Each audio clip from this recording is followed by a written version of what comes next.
Hi, this is Zibby Owens, and you're listening to the award-winning podcast, Moms Don't Have Time to Read Books. And speaking of books, I have two of my own books coming out this spring and summer.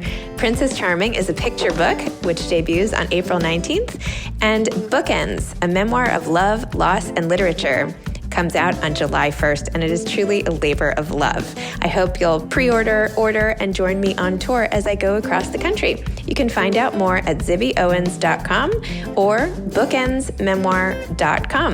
And you can follow me on Instagram at zibbyowens because I always post about everything. Enjoy the show. Hi, everyone. I need your help. If you love this podcast, you will love my children's book. It's called Princess Charming, and I am really trying to drum up pre-order sales. You might not know this, but before a book comes out is actually a really important time for the whole book's trajectory. So please pre-order Princess Charming, which comes out April 19th today. Just stop what you're doing and go do that, please. When it arrives on April 19th, you can give it to a loved one in your life, a niece, a grandchild, a child, a student, a kid walking by on the street, anybody. But if you could do this, here is my offer. If you email me your receipt showing me that you bought the book online somewhere and pre-ordered it, email info@zibbyowens.com. That's info@zibbyowens.com. And I will pick 10 people to do a special giveaway project award to from my new Bonfire merch store, which you should also check out, which is the Zibby Owens Media Bonfire store, where you can get all sorts of cool t-shirts and tote bags and author sayings and all sorts of great stuff. So what did I say? 10 of you are going to get a special care package of your choice from the Bonfire store, and I will pick at random from all of you who pre-order the book. So if that wasn't clear, go pre-order Princess Charming. Again, it's called Princess Charming. It's my debut picture book. It's really cute and great, and it's illustrated by Holly Haddam. And then after you get the receipt, screenshot it or forward it to me at info@zibbyowens.com, and you will be entered to win one of 10 exciting care packages. So go off and order. Thank you so much. Bye. Michael Lewis. The Michael Lewis is the author of The Premonition, a pandemic story. He also hosts Against the Rules, a Pushkin podcast. He is the best-selling author of many, many books, including The Undoing Project, Liar's Poker, Flash Boys, Moneyball, The Blind Side, Home Game, and The Big Short, among others. He lives in Berkeley, California, with his wife, Tabitha Soren. Welcome, Michael. Thank you so much for coming on Moms Don't Have Time to Read Books. We're going to discuss The Premonition and your life and your podcast and your new Pushkin podcast, Against the Rules, and everything. So I'm delighted to have you here. I can't even tell you. Happy to be here. And I was just saying to you before it started, when I started my podcast, I had this wish list of some of my favorite authors who I was just like, would be over the moon excited. And you have been on that list since day one. So this is like a personal, just super exciting moment for me, from Liar's Poker days to now and everything. So I don't really understand why it's taken this long then, because I've been here. You should have just called. I tried a while back, but you weren't promoting anything or something. And I don't know. At least now I'm big enough that you want to talk to me or something. So I don't know. Okay, well, why don't we start with The Premonition, which, oh my gosh. I mean, first of all, some of the characters in this, not even characters, some of the people in this book, I can't believe that. Let's talk about the young girl who started figuring this out as a science project, and how she and her dad were so, I mean, I'm like, what does my kid do? Like, what are my kids doing that are going to change the world? I mean, oh my gosh, they can barely like deal with themselves. I'm kidding. But tell me about this and her and Laura and her family and all of it. Sure. So this is how the book opens. The book opens with a 13-year-old girl in Albuquerque, New Mexico, named Laura Glass, whose father is a polymath scientist at Sandia Labs, like one of these guys who's working in a national lab and is just a smart guy. And it has the attitude towards his girls' science projects that most dads have towards their kids' little league careers. Like that's what he cares about. And the two girls know that every year they have to enter the science fair. And so they like it because it's something they do with their dad, but it's sort of like, oh, we got to find something to do. And Laura Glass is watching her dad play with a model that he had built, a computer model he'd built at Sandia Labs, where and on the screen, and this explains the cover of the book, actually, on the screen, there are all these green dots, except one with one red dot, and they're moving. There are rules about how these dots are moving. It looks something like a video game, but when a green dot hits a red dot, or when a red dot hits a green dot, the green dot turns red. So slowly, the screen goes from all green dots till eventually all red dots. And he's explaining to her what it's for. He's explaining how he's modeling like how traffic jams happen, or how cascading financial crises happens. And she looks at it and she says, well, that looks like a disease spreading. And she says, could you use it to like figure out how, if the bubonic plague came to Albuquerque, New Mexico, how it would spread? And he said, yes. And let's try to model that. And so it starts when she's, I think, 13 years old. It goes on for years, 4 or 5 years. And by the time, and it gets more and more elaborate, she's like doing things like going out in the community and get everybody to list the social contacts they have every day to try to figure out how a disease might move that's transmissible. And they change the disease to the flu, something more like COVID. And by the time they're done, they're able to ask questions about what you might do in a community to stop the spread of disease, what rules you might introduce. And he sees that things like, I don't know, closing schools has this unbelievable effect on disease transmission, that it's really like if you want to find the laboratory where a bug moves around, that's where it moves around. And it's because they're in such close proximity to each other. And he starts to look around. He says, the common wisdom in the world is you can't really do anything to stop a communicable disease. It goes back to 1918, that a vaccine, but before you get a vaccine, that like interfering in the society doesn't do much. And he gets frantic because he thinks, wow, this is not true. People need to know about this. And he tries to get people in the epidemiology to pay attention to him, and nobody pays attention to him until another main character in my book, a doctor named Carter Mesher, who's brought into the Bush White House to answer just this question. Like, what happens in our society if a pandemic starts? Like, what do you do between the time the pathogen arrives and you have a vaccine? Can you do anything? Because the conventional wisdom was not really. Nothing's worth the trouble. Through a social connection, Carter Mesher hears about this little girl science fair project.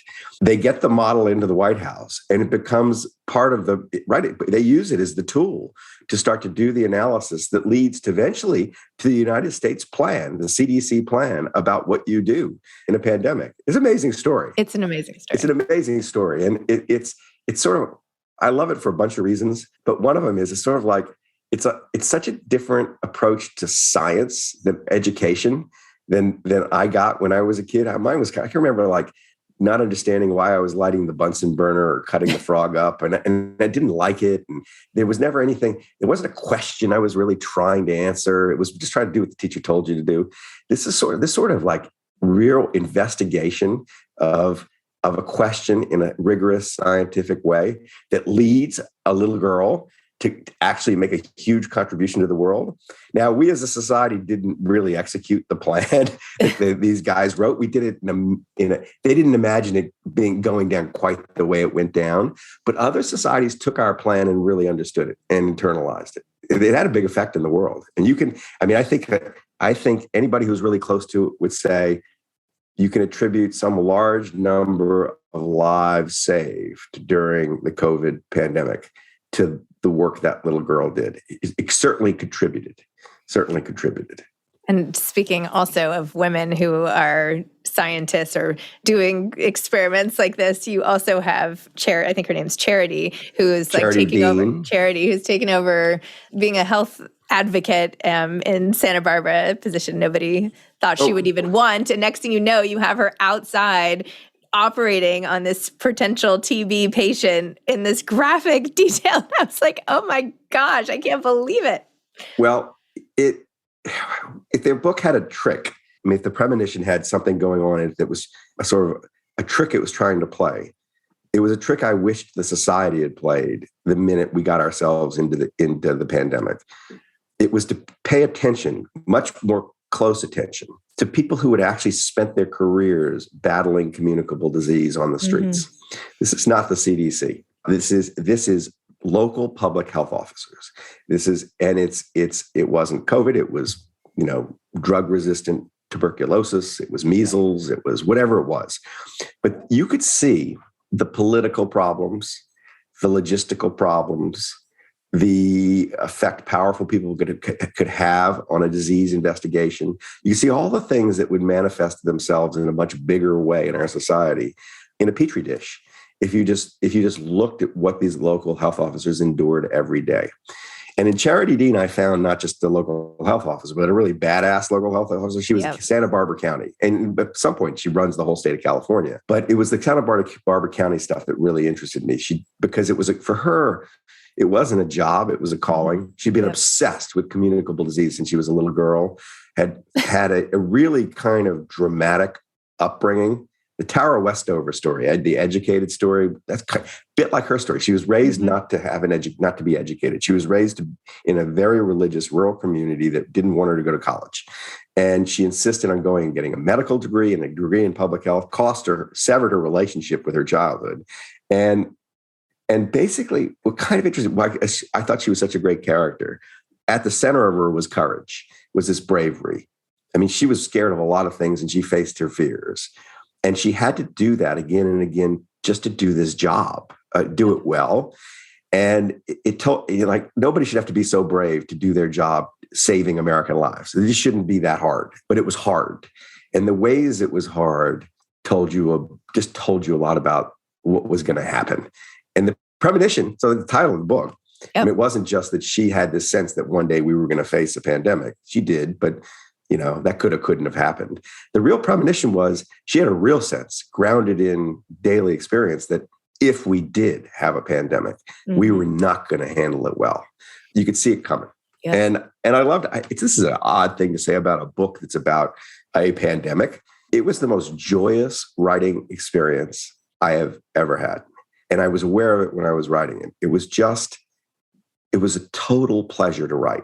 And I kept thinking, isn't this weird? You're like laughing, you're having fun. You can't wait to get out of bed in the morning and write this thing. I had that feeling that you kind of long for it. And I've had this other times in my career where you feel like you're just a conduit of the story. It's just like coming through you and just get out of the way of the thing. And which is an exhilarating feeling. And I think it was just because these characters were just absolutely thrilling as characters. And I had the funny experience of when the book came out, people picking it up, and it took to about page 60 before they could figure out whether this was fiction or nonfiction. Are these people real? And then, but the minute you collide with the Bush White House and they're making the pandemic then well, must be real. It's the Bush White House, but the kind of things that the characters what was happening, it feels made up, and I love that. I love that when reality deals you that kind of hand, and in this case, reality dealt me that kind of hand. I feel like people say that about the pandemic too, that it all felt like science fiction and it felt like a movie, and could it really be real? And so, I mean, life being stranger than fiction, it's all. I was trying to recreate that feeling. And it was, so anyway, I appreciate you asking those questions because, this will tell you something about how books get out there in the world. I've done, this is a paperback, right? So this is out 11 months after I first published it. I don't think I've had 50 interviews, 75 interviews. I don't think anybody's asked me about that little girl. Book opens with it. It's an amazing story. Nobody asked me about it. They want to ask me, how much do you blame Trump? Or like, how do you fix the CDC? Or those sorts of questions. And I do feel that that's for the reader to think about. I'm just telling you the story of these people who I think can really help you, lead you to some thoughts about what went wrong. So I don't have a chance. I don't, unless people read the book, they don't hear that story because people don't ask me about it. Oh, well, I'm glad. I mean, I found that's what I found most interesting is the people behind it. It's like, why did Charity leave her surgeon husband? And tell me more, Yes, I wanted to go deeper into that. But, I think this book obviously dovetails nicely into your Pushkin produced podcast about experts and who do we listen to? Who are the experts? How do they become experts? And, I never want to file a medical claim again after listening to some of the interviews and everything. Tell me about that, the podcast and the third season of that. And so you've listened. You sounds like you've listened to episode 1. I've listened to episode 1. Yes. Okay. So that's it. 6 levels down. The L6. So the big idea for the podcast, this is the third season, was to take a character in American life, like a role in American life, one that had been a little volatile or controversial, and explore what had happened to American life through the role. So the first season was about referees in American life. Second season was about coaches in American life. And the third season is about experts in American life. And each season, I think not by accident, ends up having a big inequality, unfairness, ends up sitting right in the center of the story. Like, in the first season, what are the effects on inequality when you start to destroy the referee, undermine the authority of the referee or the regulator or whoever's playing that role? I mean, the person in power has more power. But the hope of the podcast is we have 7 episodes and you kind of look at the problem from different angles. And the particular problem this season, really, it did just grow out of the Premonition. It was sort of like, all right, we were easily the world's most equipped society deal with the pandemic. Authorities, experts had before the pandemic sought to measure each country's ability to deal with a pandemic, and they were measuring knowledge. They were measuring microbiology labs and state-of-the-art pandemic plans and material resources to throw at the problem, all that. Yet, we had a little bit more than 4% of the world's population and more than 20% of the world's deaths. We really underperformed. Mm-hmm. Hundreds of thousands of people are dead who didn't have to die if we just performed like an average industrialized democracy. It's tragedy. It's a reflection of, I think, a deeper illness in the society. We're not taking care of each other. But there's this other thing going on where, we were unbelievably good at generating knowledge about disease, about how to track disease, about the Human Genome Project is here. This should be at the center of it. So we were unbelievably good at generating knowledge and really not so good at using it or internalizing it or spreading it. Unbelievably good at generating these experts and not very good at using them, figuring out who they are. So it was that disconnect that I wanted to kind of play with in the podcast. And the first episode it grows right out of the Premonition, because it's this idea that in big organizations, big countries, big systems, complex systems, when there is a particular problem that arises, crisis, very often the person who has the expertise to answer the problem, to deal with the problem, fix the problem, is buried way down in the organization. L6, 6 mm-hmm. levels down. And mysteriously, the organization has horrible trouble surfacing that problem, surfacing that expert, figuring out who they are, getting them to the problem. In the case of my book, Charity Dean was 6 levels down in the state of California. It took them a while to figure out she knew more than anybody about what they should do. Mm-hmm. It took 2 months longer than they should have to get her into Gavin Newsom's office. And the question was like, what is this about? So we take a story. It's a story that's generated by the person who found Charity Dean in the state of California, but in another iteration in his life, he was trying to solve a problem in the medical industrial complex. It was basically how to get paid by an insurance company. Mm-hmm. And this is back in the 90s. And he finds that medical billing is its own bizarre, complex expertise.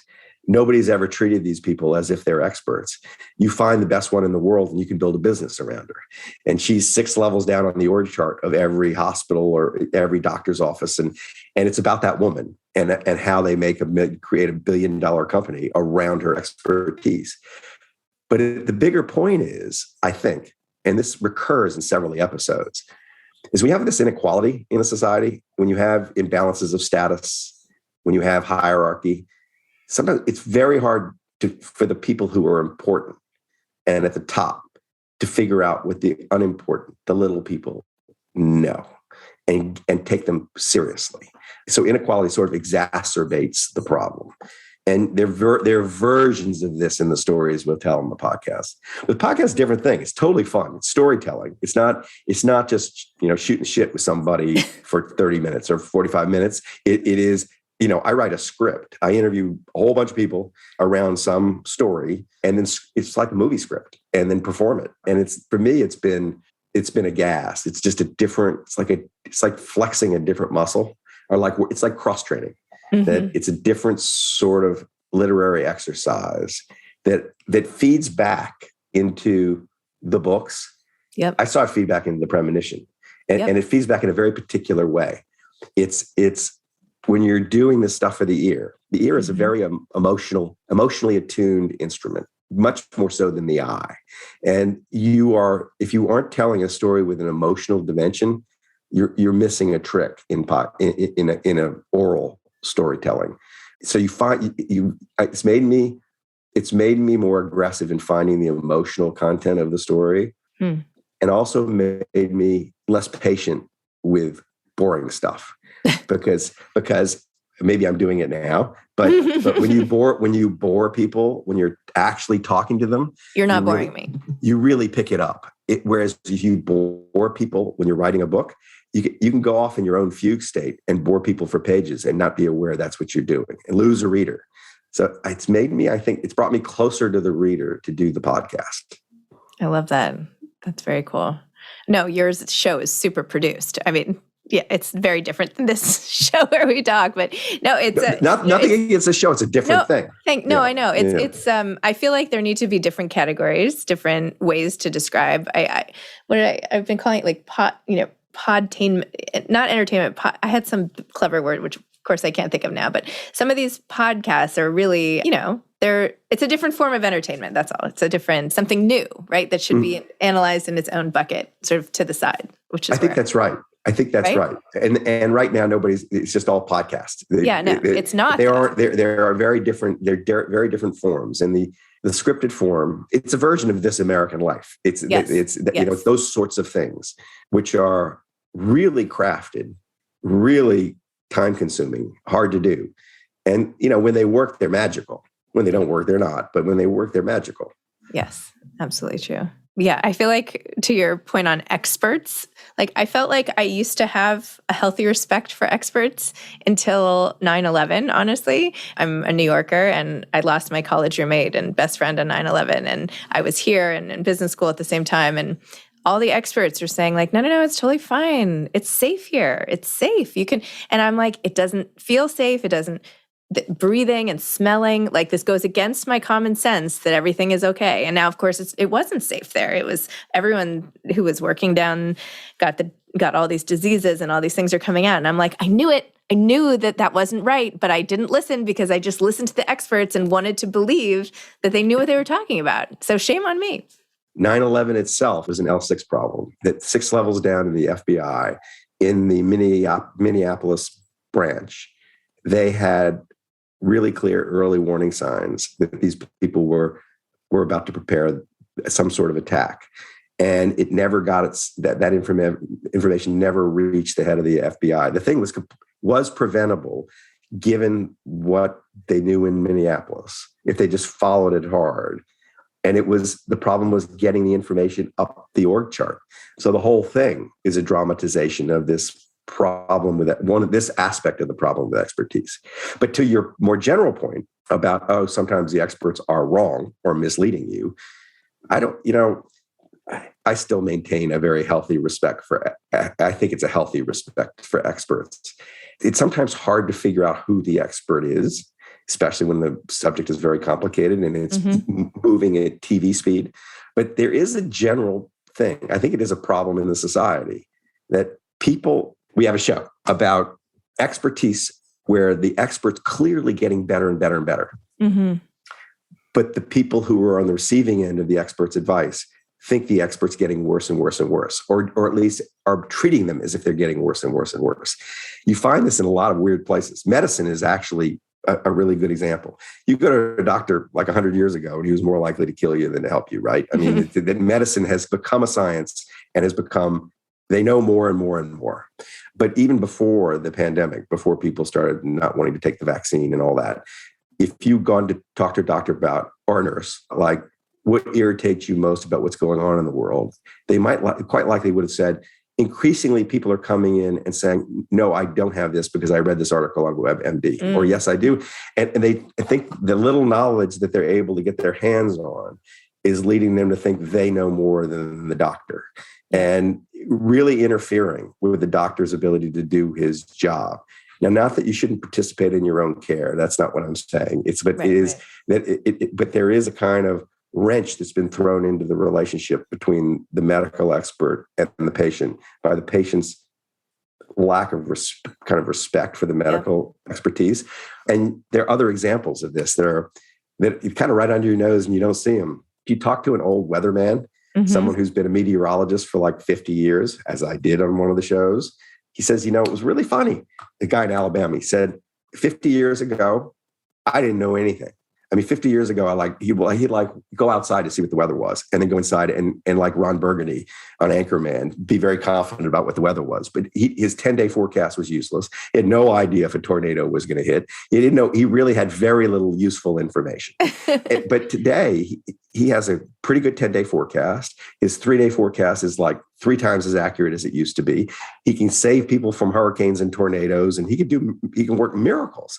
He said, today, I get so much more grief than I used to. If I'm wrong, people are all over me. In the old days, I was very confident, but I didn't know, and I got very little in the way of blowback.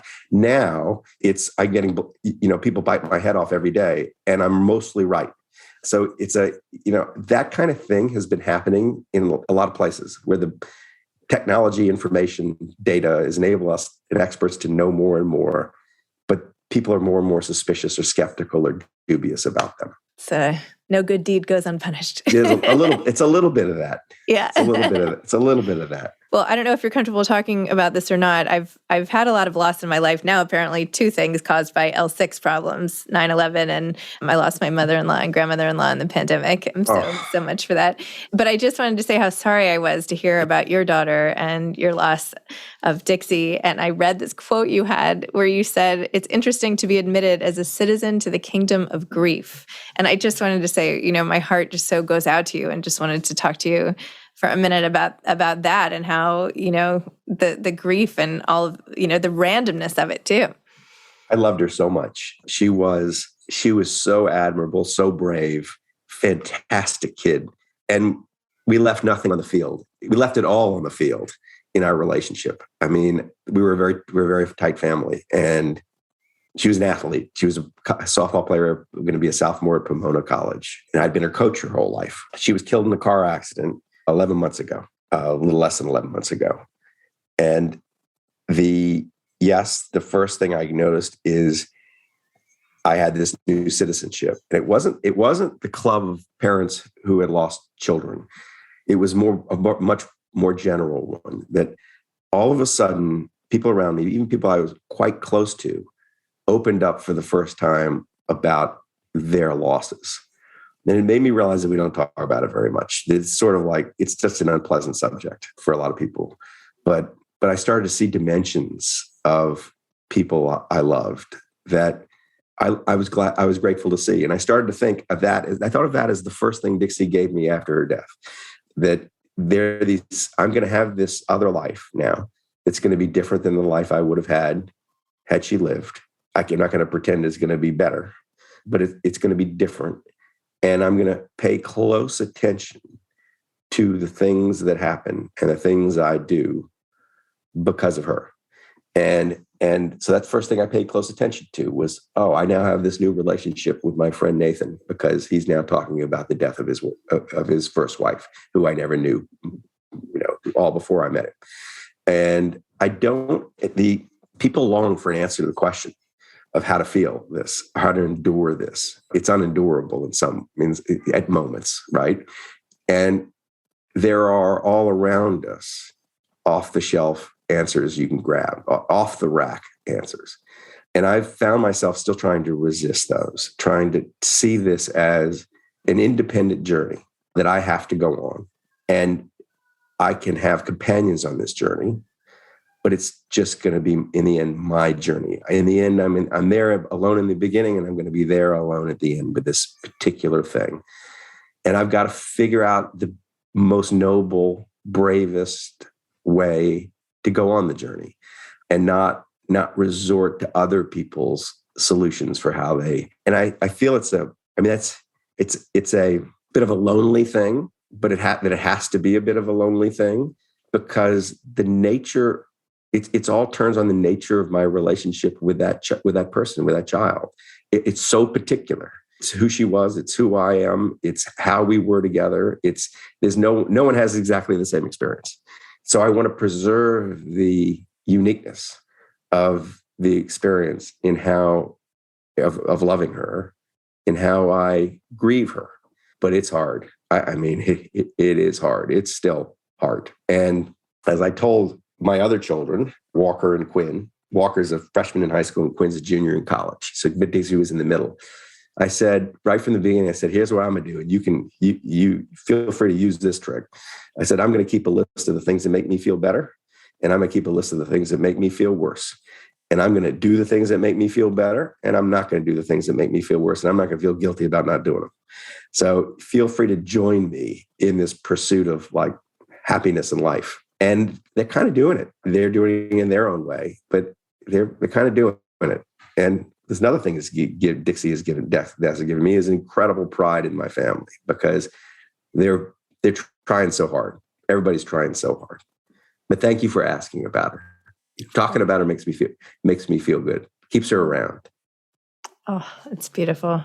That's really good advice. It sounds so simple, but just doing the things in life that make us feel better. Why is that so hard? Why is that such a leap to accept and then act on? It's beautiful, and your relationship sounds beautiful. And I'm sorry for your loss, but it sounds like, wow, what a gift that you had that wonderful relationship too. She was the best, and life is filled with accident and fortune, luck, good and bad, and you just got to accept that. I mean, I've always accepted that life was full of luck, and I'd always had good luck.